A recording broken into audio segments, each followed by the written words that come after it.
The coffee she poured me that morning was too hot. I remember burning my lip on it and making a face, and my wife laughing at me from across the kitchen. A real laugh, the kind I hadn't heard from her in months. I should have wondered why she seemed so light that day, almost relieved. I didn't.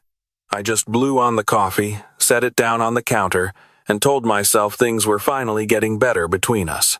Her name is Carol. We'd been married 37 years. She brought it up over breakfast. My daughter had just had her second baby 3 weeks earlier, a little girl, and she was struggling in Portland, exhausted. Her husband was traveling for work. Carol laid her hand on mine across the table and said, "Raymond, you should go up there for a few days. Amy needs you." I'd been meaning to go. I told myself I'd been busy.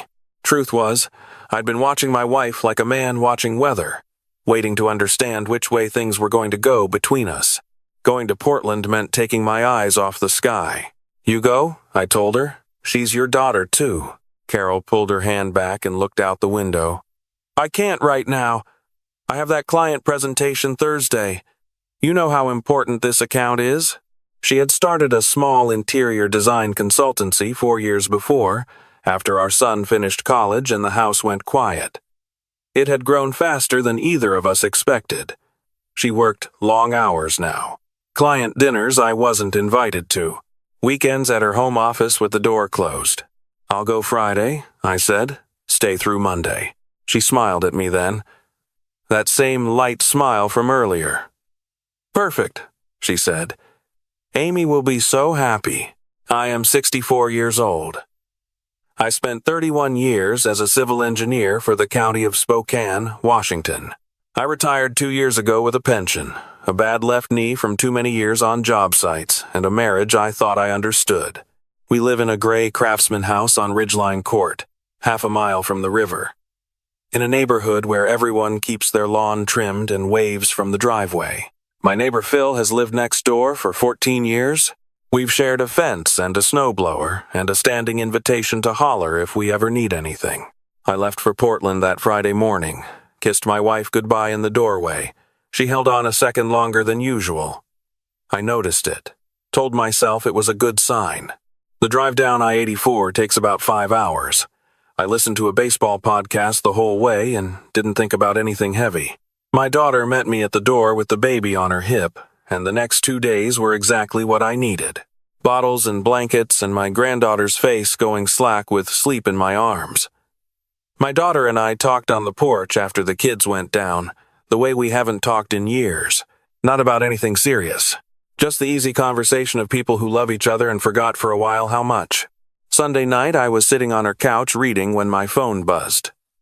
Phil Beaumont. He never called me. We were a wave from the driveway kind of friendship. Raymond. His voice was wrong. It was tight and low, like a man trying not to be overheard. "You need to hear this from me before you hear it from someone else? There are police at your house? A lot of them." I stood up without thinking. "What kind of police?" "Detectives. Crime scene truck." "Raymond, they've been there since about 8 o'clock.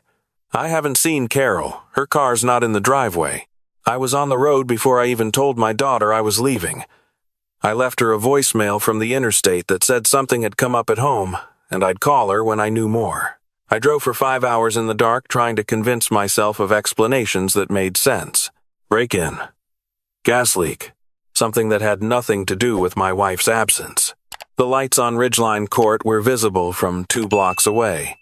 Red and blue strobing against the trees, washing the gray Craftsman in colors it had never worn before. 3 squad cars, an unmarked sedan, a white van from the forensics unit. Yellow tape across my front porch like a ribbon on something terrible. I parked crookedly at the curb and walked toward the tape. An officer stepped in front of me with one hand out. "Sir, this is an active scene. You need to stay back. That's my house." Something shifted in his posture. "Sir, what's your name?" "Raymond Bryce. I own this property. I live here. Where is my wife?" He said something into his radio. A moment later, a woman in a dark blazer came down the porch, steps toward me. She was maybe 50, short silver hair, the kind of face that processes information faster than it shows emotion. Mr. Bryce, I'm Detective Solis. I need you to come with me. Not until you tell me what's happening in my house. She looked at me steadily. There's been an incident. We're still working to understand the full picture. Your wife is not on the premises. We're attempting to locate her. Mr. Bryce, when did you last speak with Carol? Yesterday. She texted me yesterday afternoon. Said she had a good meeting. Asked how the baby was. Detective Solis nodded once, slowly. Did you drive directly from Portland? Yes. Phil called me about 2 hours ago. And you've been in Portland since Friday morning? Yes. My daughter lives there. I have her address, I have the toll receipts, I have everything. She looked at me for a long moment. Mr. Bryce, I need to ask you something directly. Do you own a firearm? I have a hunting rifle. In the cabinet in the basement. Why? She didn't answer. She gestured toward her car. Please come with me. There are things inside that house you need to know about, and I'd rather you hear them from me than from someone else. That was the moment I understood something irreversible had happened. Let me tell you who I was before that night. Raymond Bryce, 64, retired. I grew up in Coeur d'Alene, Idaho. Studied engineering at the University of Washington on a partial scholarship, met Carol Price in my junior year at a party I almost didn't go to. She was 20, studying art history, laughing at something across the room, and I stood there like a fool watching her until my roommate pushed me over and introduced us. We were married 3 years later. Our son Marcus came along in 1991, Amy in 1993. We moved to Spokane for my job when Marcus was 2 and never left. For most of those 37 years, it was a good marriage. Not a perfect marriage. 2 people, 4 decades, a lot of seasons. But it was real. We raised 2 kids and buried a dog and got through Carol's mother's long illness and my father's heart attack and every ordinary crisis that life hands a family. I thought I knew her. I was so certain of that. It is the thing I'm least certain of now. The change started, I think, about 2 years before that night. Carol's business had grown. She was hiring contractors, managing real accounts, traveling for client meetings she'd never have had access to in her earlier career. She became someone I was less familiar with, more confident, more distant. When I raised it, she told me I was being insecure, that I'd spent 30 years as the one with the career and the purpose, and now that she had her own, I couldn't handle it. I didn't think that was true. I thought about it for a long time to make sure. The signs were there. I know that now. The second phone, she said, was for work. Evenings when she came home past 10 and ate alone at the kitchen counter. A long weekend conference in Seattle, where she turned off her location sharing because, she said, it drained her battery. I let myself believe each explanation. Not because I was stupid, because the alternative meant my life had been built on something hollow, and I wasn't ready to know that. Detective Solis brought me to the Spokane Valley precinct. I sat in an interview room with a paper cup of bad coffee for nearly 2 hours. They asked the same questions multiple ways. Where was I? When did I leave? Did Carol and I argue before I went? Did I have reason to believe she was in danger? Did I know of anyone who might have cause to harm her or us? No. No. No. Then Detective Solis came back with a folder. Mr. Bryce, I'm going to show you photographs from inside your home. I need you to tell me what you recognize. The first photograph was my garage, the workbench along the far wall where I kept my tools, the riding mower in the corner, and on the concrete floor near the side door, a man I had never seen before, lying still in a dark stain that had spread wide and gone tacky at the edges. I couldn't speak for a moment. Who is that? His name is Derek Holloway, 41 years old. He's a financial advisor, operates a practice in the South Hill area of Spokane. I don't know him. You've never met him? Never seen him at your home? Never in my life. Detective Solis folded her hands on the table. Mr. Bryce, Derek Holloway was found in your garage at approximately 7:45 this evening. He was shot once in the chest. Your wife's car is missing. Her phone is going directly to voicemail. Her laptop is gone. I need you to understand what I'm telling you. I understood. I just couldn't make it fit anywhere inside what I knew about my life. "I want a lawyer," I said. She nodded like she'd been expecting it. The next 4 days were the kind that mark you permanently. I wasn't arrested. My alibi was airtight. The toll receipts, my daughter's security camera showing my truck in her driveway from Friday evening, the gas station receipt from Hood River on my way back Sunday night. I could not have been in that garage. But not being a suspect and understanding what happened are two entirely different things, and nobody was explaining anything to me. Carol was gone. Her credit cards went unused. Her cell phone stayed dark. Her best friend Sandra said she hadn't heard from her in 4 days and seemed genuinely frightened. My daughter drove up from Portland and stayed with me. Marcus flew in from Denver. We sat in the house on Ridgeline Court with yellow tape still on the porch and tried to understand what our family had become. The answer came from a source I didn't expect. Derek Holloway's business partner called my lawyer, Robert Kwan, on the 5th day. He said he had been cooperating with police, but felt I deserved to hear something directly. He was careful about what he said, but he said enough. Derek had been involved with a married client for approximately 14 months. He had grown increasingly unstable in recent months, possessive, difficult. The business partner had warned him twice that it was going to destroy everything he'd built. I didn't have to ask who the married client was. The rest came in pieces over the following weeks, assembled from police disclosures and Robert's sources and 2 conversations with Sandra, who eventually told me everything she'd been holding. Carol had met Derek at a professional networking event the previous spring.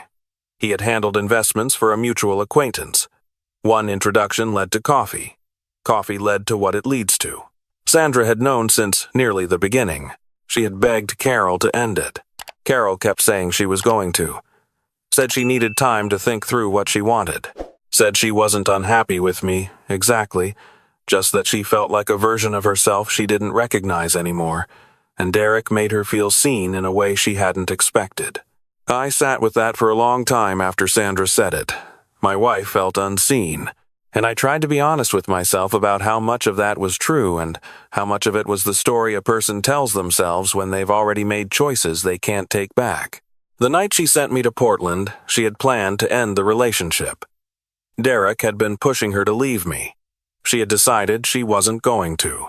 She had planned to tell him it was over in person, at the house, on a Sunday evening when she knew I'd be 300 miles away and the confrontation could happen and resolve without collateral damage. That was the calculation my wife made. That was what I was for in those plans. Collateral damage to be managed. Carol turned herself in 6 days after Derek died. She walked into the Spokane Police Department on a Thursday afternoon with Robert's former colleague as her attorney and gave a statement that lasted 4 hours. Detective Solis called Robert. He called me. She's claiming self-defense. He said it without preamble. Says Derek became threatening when she ended things. Says he told her he'd go to you directly. Tell you everything, destroy the business, make her life unrecognizable. Says when she tried to leave the garage, he grabbed her. Says the gun was his. Do they believe her? There's evidence of a struggle. Some of it supports her account, some of it doesn't.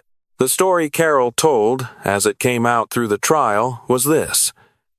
She had invited Derek to the house that Sunday to have a final conversation. She had believed, she said, that doing it in person was the honest thing, that a phone call or a text would have been cowardly. When she told him it was finished, he became someone she didn't recognize. He had brought a gun. He told her that if she walked away, he would detonate everything. Her marriage, her business, her reputation in the community she'd spent years building. When she tried to leave the garage, he blocked the door. There was a struggle. The gun discharged. Then again, she panicked. She knew how it looked. She took the gun and drove for 6 days until she understood that running was only making it worse. The prosecution's version was simpler. Derek Holloway had been trying to end the relationship for weeks. He had begun to feel used.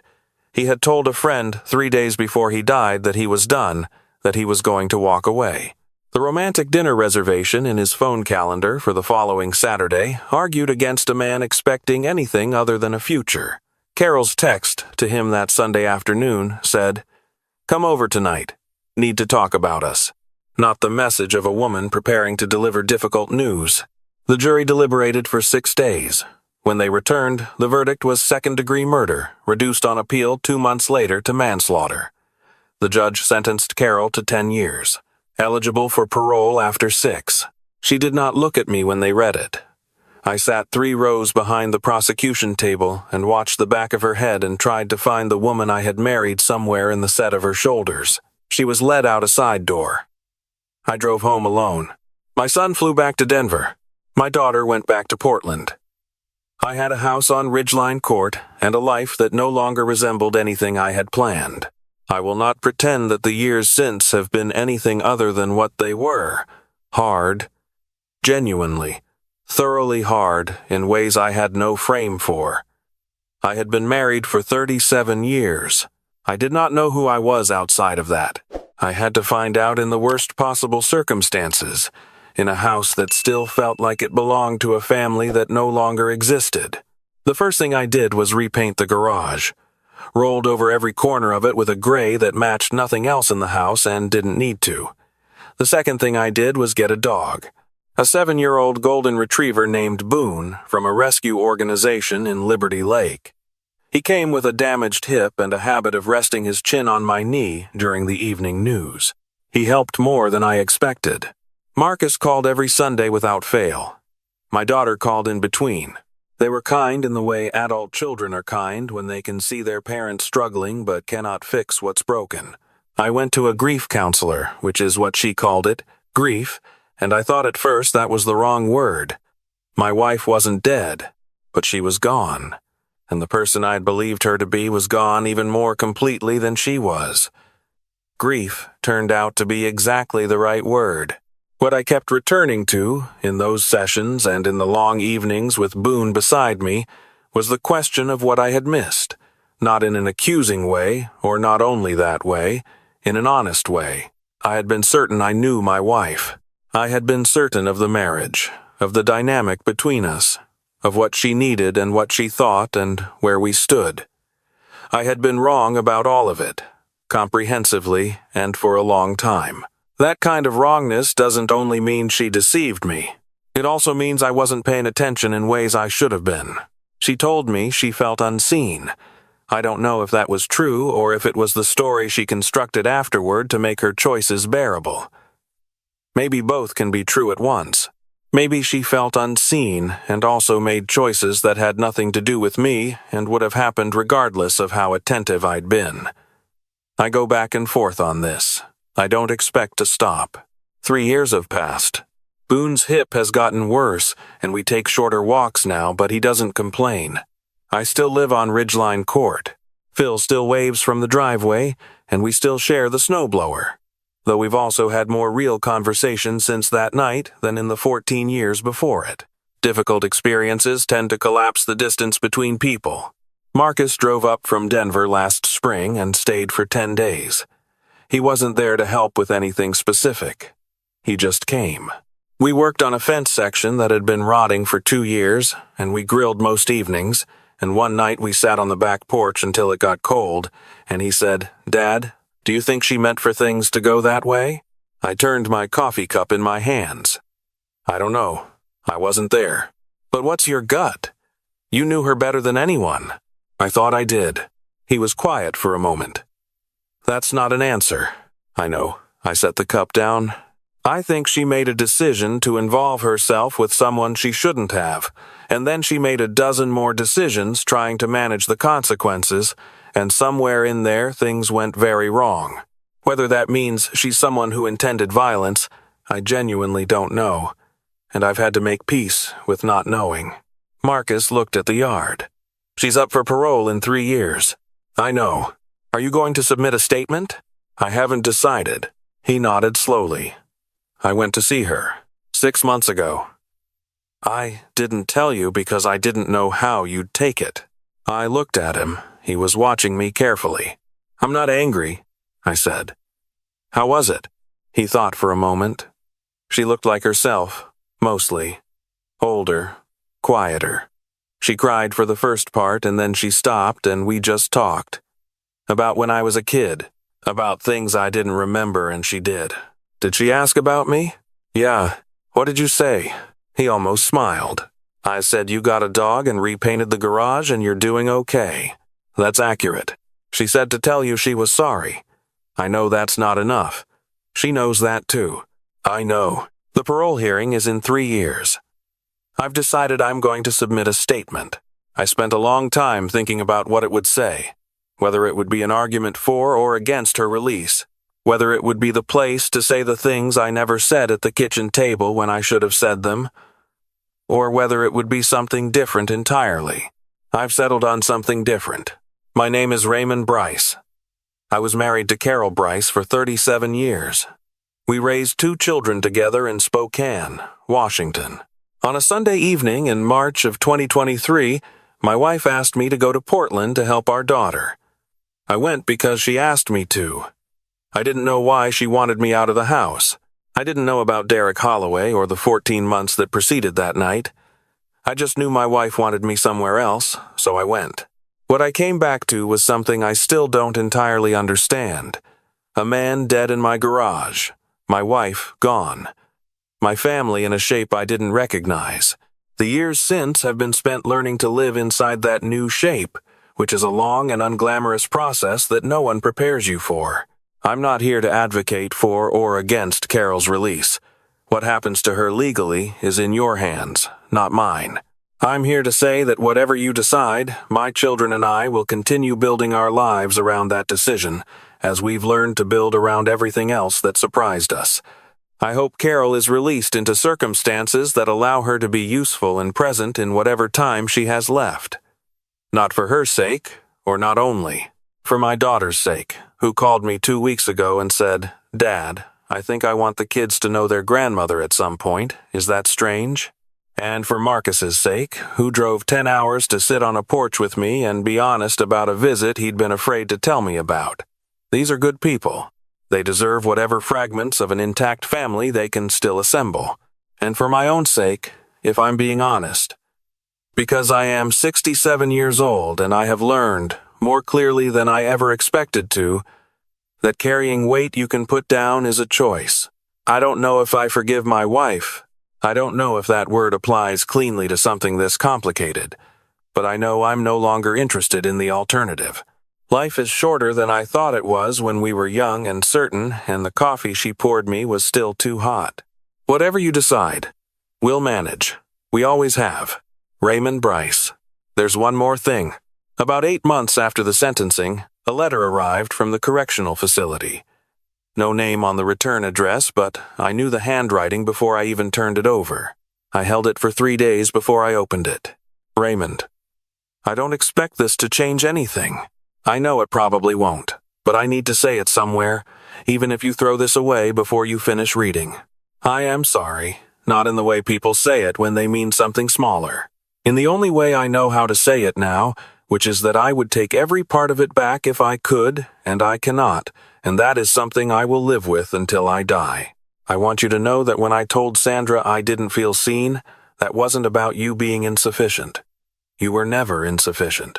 It was about me being afraid of who I was becoming and choosing the worst possible way to outrun that fear. That's mine to carry, not yours. I know you'll wonder for the rest of your life whether you missed signs. You probably did. I definitely hid them. Both of those things are true, and they coexist. Please, don't let the wondering eat the years you have left. You were a good husband, a good father. You deserved someone who knew what to do with that. I didn't. And I will regret it for every day I have. Tell Amy her mother loves her. Tell Marcus the same. Tell them none of this was ever about them. And Raymond, I know I have no standing to say this. I know you might be furious reading it. But I hope you find something that feels like peace. You were always better at ordinary contentment than I was. I used to think that was a limitation. I know now it's a kind of grace. Carol.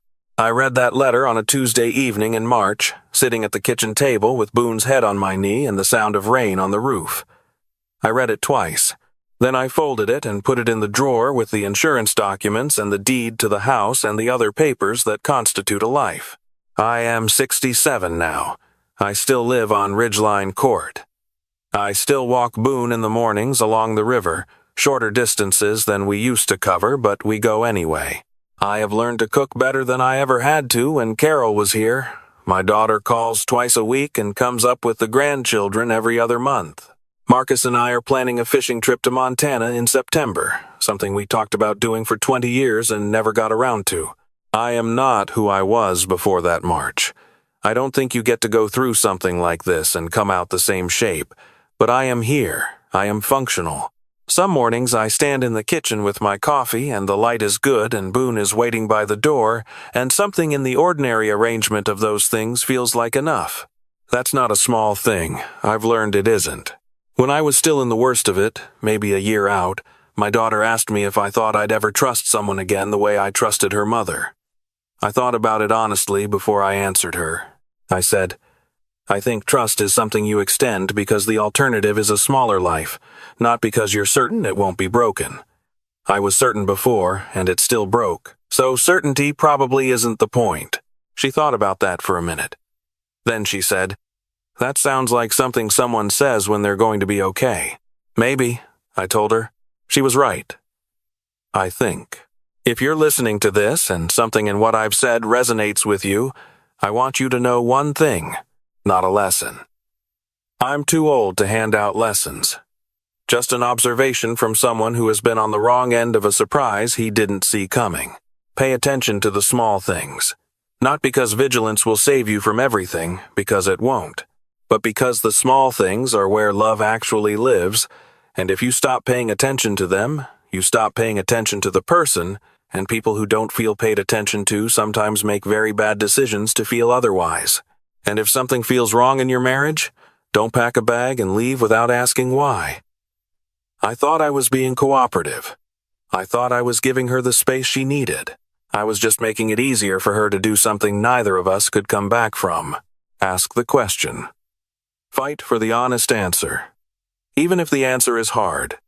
Especially if the answer is hard. We had 37 years. There was real love in most of them. I have to believe that, and I do believe it, even now. People are complicated in ways that don't resolve cleanly into villains and victims.